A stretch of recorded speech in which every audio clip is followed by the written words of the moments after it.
नारद जी बोले, हे तपोनिधे, परम क्रोधी दुर्वासा मुनि ने विचार करके उस कन्या से क्या उपदेश दिया, सो आप मुझसे कहिए।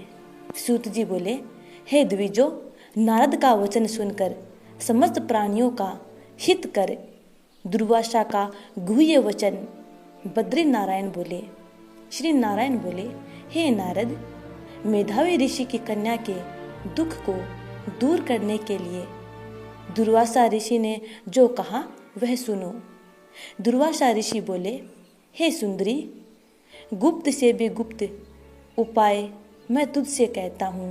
यह विषय किसी से भी कहने योग्य नहीं है, तथापि तेरे लिए तो मैं ये विचार कर ही लिया है।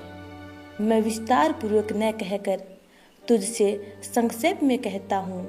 हे सुभगे, इस मास से तीसरा मास जो आवेगा वह पुरुषोत्तम मास है। इस मास में तीर्थ में स्नान कर मनुष्य भ्रूण हत्या से छूट जाता है। हे सुंदरी, कार्तिक आदि 12 मासों में इस पुरुषोत्तम मास के बराबर कोई मास नहीं है। जितने मास तथा पक्ष और पर्व हैं वे सब पुरुषोत्तम मास की 16वीं कला के बराबर भी नहीं है। वेदोक्त साधन और जो परम पद प्राप्ति के साधन हैं वे भी इस मास की 16वीं कला के बराबर नहीं है। 12,000 वर्ष गंगा स्नान करने से जो फल मिलता है और सिंहस्थ गुरु में गोदावरी पर एक बार स्नान करने से जो फल मिलता है, हे सुंदरी, वही फल पुरुषोत्तम मास में किसी भी तीर्थ पर एक बार स्नान करने मात्र से मिल जाता है। हे बाले, यह मास श्री कृष्ण का अत्यंत प्यारा है और नाम से ही यह भगवान का स्मारक है। इस मास में पुरुषोत्तम भगवान की सेवा पूजा करने से समस्त कामनाएं सिद्ध होती हैं। अतः इस पुरुषोत्तम मास का तू शीघ्र ही व्रत कर। पुरुषोत्तम भगवान की तरह प्रसन्नता पूर्वक मैंने भी इस मास की सेवा की है। एक समय क्रोध में मैंने अम्बरीश राजा को भस्म करने के लिए अर्थकृत्या भेजी थी। सोहे बाले, तब हरि ने जलता हुआ सुदर्शन चक्र मुझको ही भस्म करने के लिए उसी समय मेरे पास भेजा। तब पुरुषोत्तम मास के प्रभाव से ही वह चक्र हट गया। हे सुंदरी, वह चक्र त्रिलोक्य को भस्म करने का सामर्थ्य रखने वाला जब मेरे पास आकर खाली चला गया तब मुझे बड़ा विस्मय हुआ। इसलिए हे सुभगे, तू श्री पुरुषोत्तम मास का व्रत कर। इस प्रकार मुनि की कन्या को कहकर दुर्वासा ऋषि ने विराम लिया। श्री कृष्ण जी बोले, हे राजन, दुर्वासा का वचन सुन। भावों की प्रबलता के कारण ऐसूया से प्रेरित वह कन्या मूर्खतावश दुर्वासा से बोली। बाला बोली, हे ब्रह्मन, हे मुने, आपने जो कहा है वह मुझे रुचता नहीं है। माघ आदि मास कैसे कुछ फल देने वाली नहीं है? कार्तिक मास कम है? ऐसा आप कैसे कहते हैं? सो कहिए। वैशाख मास सेवित हुआ क्या इच्छित कामों को नहीं देता है? सदाशिव आदि से लेकर सब देवता सेवा करने पर क्या फल नहीं देते हैं? अथवा पृथ्वी पर प्रत्येक देव, सूर्य और जगत की माता देवी क्या सब कामनाओं को पूर्ण करने वाली नहीं है? श्री गणेश क्या सेवा पाकर इच्छित वर नहीं देते हैं?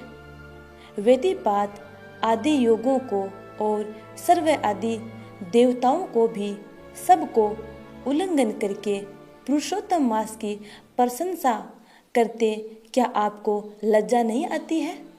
यह मास तो बड़ा मलिन और सब कामों में निंदित है। हे मुने, इस रवि की संक्रांति से रहित मास को आप श्रेष्ठ कैसे कह सकते हैं? सब दुखों को छुड़ाने वाले परम श्री हरि को मैं जानती हूँ।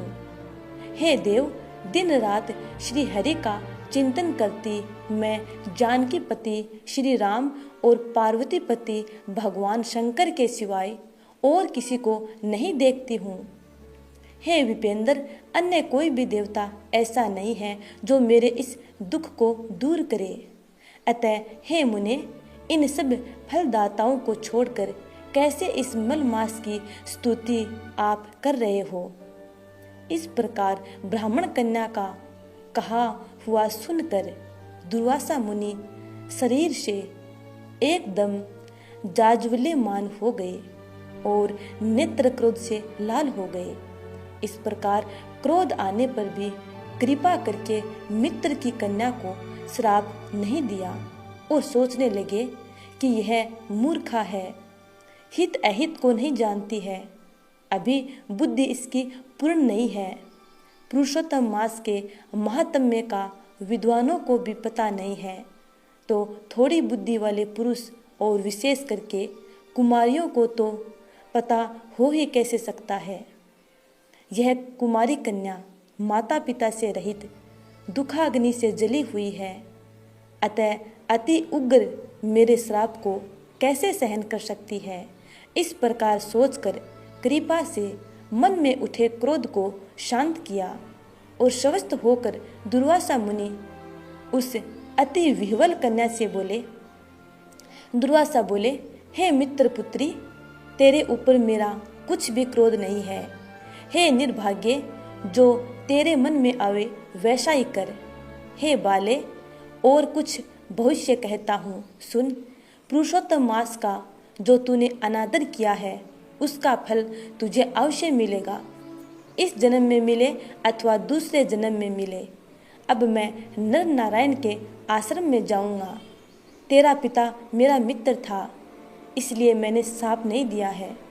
तू बाल भाव के कारण अपने शुभ अशुभ तथा हित अहित को नहीं जानती है। शुभ भविष्य की कोई टाल नहीं सकता। अच्छा, हमारा बहुत समय व्यतीत हो गया, अब हम जाते हैं, तेरा कल्याण हो।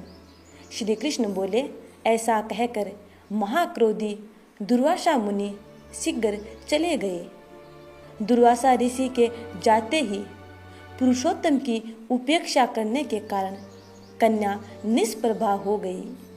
तदंतर बहुत देर तक कन्या ने सोच विचार कर यह निश्चय किया कि देवताओं के भी देवता तत्काल फल देने वाले पार्वती पति भगवान शिव की तप द्वारा आराधना करूंगी।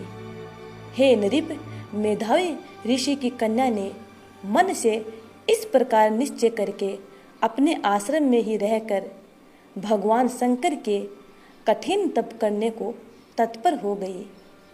सूत जी बोले, बहुत फलों के दाता लक्ष्मीपति को और वैसे ही सावित्रीपति ब्रह्म को छोड़कर एवं दुर्वासा के प्रबल वचन की निंदा कर वह ऋषि कन्या अपने ही आश्रम में अंधक को मारने वाले भगवान शिव शंकर की सेवा के लिए तत्पर हो गई। पुरुषोत्तम मास महात्म्य का 10वां अध्याय यहीं पे समाप्त होता है।